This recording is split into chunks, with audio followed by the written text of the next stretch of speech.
Arbre à palabre. Arbre à palabre au cœur des élections locales du 23 janvier 2022. Arbre à palabre est une tribune ouverte à tous les candidats. De Saraya, Kédougou et Salémata aux élections locales, conseil départemental, conseils municipaux. Arbre à palabre donne la parole à tous les candidats. Ils s'expriment librement sur leur profil, leur programme. Arbre à palabre est aussi le forum du citoyen. Arbre à palabre est une émission sponsorisée par la Fondation Konrad Adenauer. Arbre à palabre est diffusé tous les jours à la radio communautaire de Kédougou 93.9. Mais aussi sur ecodecolline.com et sur les réseaux sociaux. Arbre à palabre, c'est bientôt.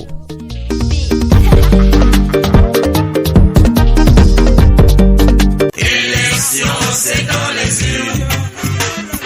La vérité, c'est dans les urnes. Et non pas dans la bouche. Arbre à palabre. Arbre à palabre au cœur des élections locales du 23 janvier 2022. C'est Amadouba. C'est vrai que j'ai d'autres prénoms aussi. Je suis né avec le nom de Hamadi. Mais au niveau de l'enregistrement, donc j'ai été enregistré avec Amadouba. Je suis né à Niangé en 1978. Donc je suis professeur de mathématiques au lycée de Bandafassi. Mais au préalable, j'avais fait 7 ans dans la région de Ziguinchor. Je suis également président de l'association des parents d'élèves et conseiller municipal de la commune de Bandafassi depuis 2014 à nos jours. J'ai mené aussi des activités politiques. Nous avons participé activement à l'alternance en 2000 et également membre fondateur de l'APR et du Benno Bokk Yakaar en 2012 où il y a une nouvelle alternative également au Sénégal. Arbre à palabre. Arbre à palabre au cœur des élections locales du 23 janvier 2022. Je suis candidat sous la bannière de la grande coalition Gom Sa Bop. Donc les motivations sont multiples et diversifiées. Donc la première motivation vient d'abord du bilan que je dirais vraiment mitigé, comme je suis un conseiller municipal. Donc le bilan n'est pas tout à fait satisfaisant. Donc la population a jugé nécessaire que je sois d'abord candidat. Deuxièmement également, comme je vous ai dit, donc, il y a eu beaucoup de coalitions qui m'ont sollicité pour que je sois candidat pour la mairie de Bandafassi. Donc notamment, il y a beaucoup de coalitions qui sont regroupées et finalement nous avons jugé nécessaire de choisir la quittance de Gom Sa Bop. Voilà un peu de façon très ramassée les motivations qui m'ont poussé vraiment à être candidat et j'ai bénéficié du soutien de beaucoup de coalitions. Arbre à palabre. Arbre à palabre au cœur des élections locales du 23 janvier 2022. Bon, par rapport aux promesses et ce qu'on devait réaliser dans la commune de Bandafassi. Donc, en premier lieu, quand nous sommes installés en tant que conseil municipal, nous avons fait un diagnostic de tout ce qui ne va pas dans la commune. Nous avons formé un document et avec lequel il était question de prioriser les actions à faire dans la commune. Et c'était une large concertation parce que les chefs de village étaient là-bas, les présidents de jeunesse, les présidents des groupements féminins. Et chaque localité a énuméré les difficultés auxquelles la population faisait face, notamment les problèmes de désenclavement, les problèmes d'eau, les problèmes de soutien aux agriculteurs, les problèmes liés à l'éducation. Donc ce document-là a été conçu et validé par le conseil municipal. Bon, il se trouve que depuis lors, bon, il y a certes des réalisations, mais que la population est jugée vraiment très moindre par rapport à l'attente de ces populations. Arbre à palabre. Arbre à palabre au cœur des élections locales du 23 janvier 2022. À travers ce document, à chaque fois, on alerte. Bon, on ne fait qu'alerter. Et je ne suis pas de la majorité avec le maire. Donc le plus souvent, ça se passe par des votes. Même si nous alertons, il y a quelques éléments quand même qui ont quitté pour nous rallier. Mais bon, c'est des questions de vote. Hein. Mais quand même, tout le temps, on a alerté de façon aussi très objective. Ce n'est pas des critiques pour critiquer. Bon, mais il se trouve quand même qu'il y a eu un manquement au niveau des réalisations. Bon, voilà. Arbre à palabre. Arbre à palabre au cœur des élections locales du 23 janvier 2022. En premier lieu, nous allons nous référer aux documents que nous avons conçus avec la population locale. Et il y a déjà les priorités. Dans chaque village, il y a une priorité. Bon, dans la commune de Bandafassi, parmi les actions prioritaires d'abord, c'est le désenclavement de tous les villages. Parce qu'on ne peut pas parler de désenclavement s'il n'y a pas de route. Je peux par exemple donner un exemple. Il y a un tronçon de moins de 2 km entre Tchokichan et la route principale. Donc, mais vous pouvez facilement faire 1 heure de temps avec une 4x4 neuve entre le mois d'août et septembre. Donc, quels que soient les moyens que les villageois possèdent, mais s'ils n'ont pas de route, ils ne peuvent pas évacuer. Donc, le désenclavement de tous les villages. Donc, ça, c'est une priorité pour le désenclavement aussi du plateau, parce que nous avons des villages qui se trouvent au niveau du plateau, notamment Landé Baitil, Iwol, Etouar. Donc, c'est des villages qui se trouvent au plateau. Parfois, même s'ils ont des malades, ils sont obligés de chercher des hamacs sur lesquels ils vont les transporter. Donc, c'est très compliqué. Les femmes qui accouchent à domicile, faute de route. Et au niveau du plateau aussi, nous avons des problèmes d'eau.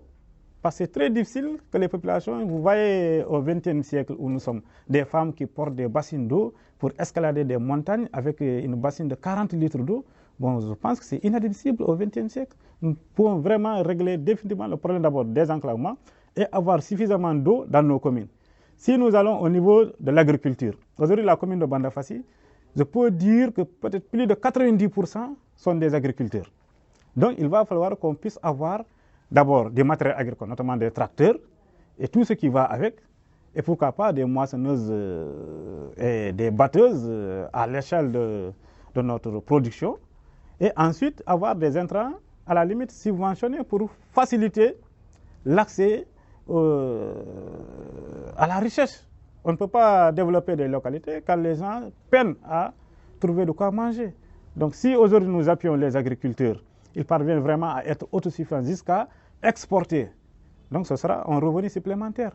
Et dans l'agriculture, nous devons agir sur les productivités. C'est-à-dire la production marginale doit vraiment être positive. Voilà. Si nous allons du côté de la santé, tout à l'heure j'ai parlé avec les problèmes de route. Donc il n'est plus question qu'il y ait le bourbier pendant l'hivernage. Donc nous pouvons désenclaver les villages et qu'il y ait des accès. Donc au niveau de la santé, nous avons jugé nécessaire vraiment d'appuyer les cadres de santé, motiver les matrones, motiver les agents de santé communautaires, parce que jusqu'à présent, ils n'ont absolument rien, c'est le bénévolat. Maintenant, quelqu'un qui n'a même pas de quoi suffisamment manger, pour qu'il soit un bénévole, un volontaire, ce sera très compliqué. Nous allons aussi du côté de l'éducation et de la formation. Donc si aujourd'hui nous avons pu vraiment avoir une éducation de qualité, une formation adaptée aussi à l'employabilité des jeunes, donc je pense que ça va booster les revenus de la commune. Donc nous allons beaucoup nous appesantir sur la construction des salles de classe pour vraiment marginaliser les abris provisoires.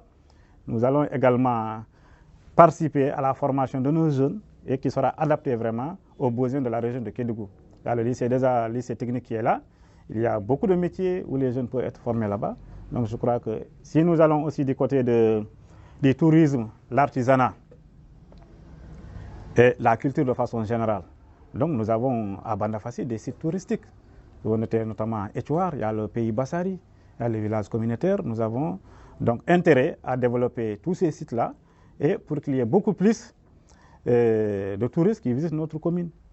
Donc également aussi, la commune de Bandafassi, je pense que si je ne me trompe, c'est la commune la mieux entourée, si je me réfère au département de Kédougou, par les autres communes. Parce que la commune de Bandafassi est frontalière avec la commune de Nénéfécha, la commune de Tomboronkoto, la commune de Dindefelo et la commune régionale de Kédougou. Donc vous voyez, donc avec une intercommunalité bien discutée, on travaille la main dans la main, donc il est plus facile de se développer. Parce que pris individuellement, bon, il est très difficile de réaliser quelque chose. Aujourd'hui, Bandafassi a intérêt à faire de l'intercommunalité une réalité, d'autant plus que nous sommes collés à la commune régionale. Et pratiquement, c'est des parents très proches, je dirais même, qui vivent entre Kédougou, Bandafassi, Kédougou, Tomboronkoto, de part et d'autre. Donc vraiment, nous allons beaucoup plus nous appesantir, si Dieu le veut bien sûr, sur une réalisation parfaite de l'intercommunalité. Donc voilà un peu ce que je pouvais parler de façon très ramassée. Et aussi, surtout, avoir des commissions fonctionnaires sur le suivi et l'évaluation. Et un contrôle citoyen. Donc nous allons faire inclure tout le monde. Donc ce n'est pas une gestion partisane. Arbre à palabre. Arbre à palabre au cœur des élections locales du 23 janvier 2022. Oui, très bien. Au moment où on parle là, j'ai une commande de plus de 2 tonnes de fonio précuit. Donc je m'active vraiment, j'appuie les femmes. Parce que j'avoue que quand je circule parfois dans les villages et je vois la situation des femmes de la commune de Bandafassi, je m'arrête et au fond de moi je pleure. Parce qu'il n'est pas admissible qu'au moment où nous vivons, qu'il y ait des femmes vraiment qui portent des fardeaux lourds, qui sont là, démunies. Aujourd'hui, on ne peut pas parler de développement sans que la femme de la commune de Bandafassi ne soit développée, sans que les jeunes de Bandafassi ne soient vraiment des acteurs du développement. Ils ne doivent plus être passifs et oisifs. Donc, par rapport j'ai aussi une commande de 2 tonnes de poudre de bouillie, de poudre de pain de change. Donc, j'ai eu des partenaires jusqu'aux États-Unis qui m'ont appelé l'année dernière. J'ai envoyé pratiquement plus de 500 kg de poudre de pain de change et de fognon. Donc, vous avez des partenaires là-bas. À Paris, une fois, on m'avait commandé 20 tonnes, mais il se trouvait que 20 tonnes de fognon précuit avec un restaurant de Paris. Mais il se trouvait tout juste qu'il y avait le corona. Donc, on n'a pas pu vraiment réaliser la transaction. Donc, les femmes de Bandafassi, les groupements féminins qui sont vraiment des femmes très braves, très actives, je reste toujours à leur côté. Parce qu'il faut les permettre d'évacuer facilement leurs produits et renouveler. Donc, et au-delà aussi, c'est une manière de créer, d'entretenir les activités génératrices de revenus, notamment le maraîchage.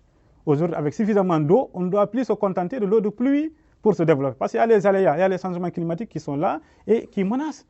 Donc, il va falloir qu'on fasse de sorte qu'on ne dépende pas trop de la pluie aujourd'hui. Et nous avons suffisamment contacté des techniciens pour cela. Parce qu'aujourd'hui, imaginez avec le maraîchage, on peut facilement se développer. Il n'est pas admissible qu'à Kédougou, que plus de 70% de nos produits maraîchers nous viennent d'autres régions, d'autant plus que nous ne sommes pas vraiment trop nantis pour acheter pour les autres. Donc il va falloir qu'on règle définitivement le problème de maraîchage. Et tout ce qui sera légumes sera produit par des jeunes de Kédougou, vendu à Kédougou à moindre coût. Je donne un exemple seulement de façon très pratique, le khal. Ici, pour avoir un khal, le khal, donc c'est le pastèque. Donc pour avoir un pastèque vraiment acceptable, il faut débourser au minimum 1000 francs. Et s'il est très beau, automatiquement c'est 2000 et au-delà. Et au mois de mars, on peut vendre un khal jusqu'à 4000 francs parce qu'on n'en trouve pas avec les aléas peut-être de la chaleur. Donc aujourd'hui, et ailleurs, les régions, par exemple à Ziguinchor où j'étais, vraiment un khal très gros, au maximum c'était 500 francs. Donc vous voyez déjà la marge qu'il y a. Donc avec les jeunes bien capacités, bien formés, avec suffisamment d'eau et du matériel et des intrants de qualité, nous pouvons vraiment pallier à cela, afin qu'on puisse vraiment manger local aussi et créer de l'emploi en même temps. Arbre à palabre. Arbre à palabre au cœur des élections locales du 23 janvier 2022. Bon, les moyens, nous en disposons quelques-uns. Bon, par exemple, par rapport à l'eau, on n'a pas besoin beaucoup de... Parce que les puits, ici, le plus souvent, nous avons des puits qui entre 8 mètres et maximum 15 mètres. Donc, ça ne nécessite pas beaucoup de moyens pour avoir une surface d'1 hectare bien clôturée et avec suffisamment d'eau et des modes de pompe. On n'a même pas besoin de plus d'1 million de francs CFA pour réaliser cela. Maintenant, il faut aussi que le jeune y voit son intérêt à lui. Donc, dès qu'il voit son intérêt, et avec aujourd'hui au lycée technique, il y a le domaine, il y a la formation dans l'agriculture, l'élevage et d'autres secteurs. Vraiment, c'est un lycée avec, je dirais, beaucoup de branches. Donc, s'ils sont formés, ils ont été financés. Il ne suffit que, suite à une seule récolte, ils peuvent voler de leurs propres ailes. Donc, de façon, on ne peut pas aussi imposer des gens sur des choses dont ils ne croient pas. Il faut d'abord qu'on les forme, qu'il y ait suffisamment de bagages. Ensuite, qu'on les accompagne. Et qu'il y ait aussi un suivi. L'élection, c'est dans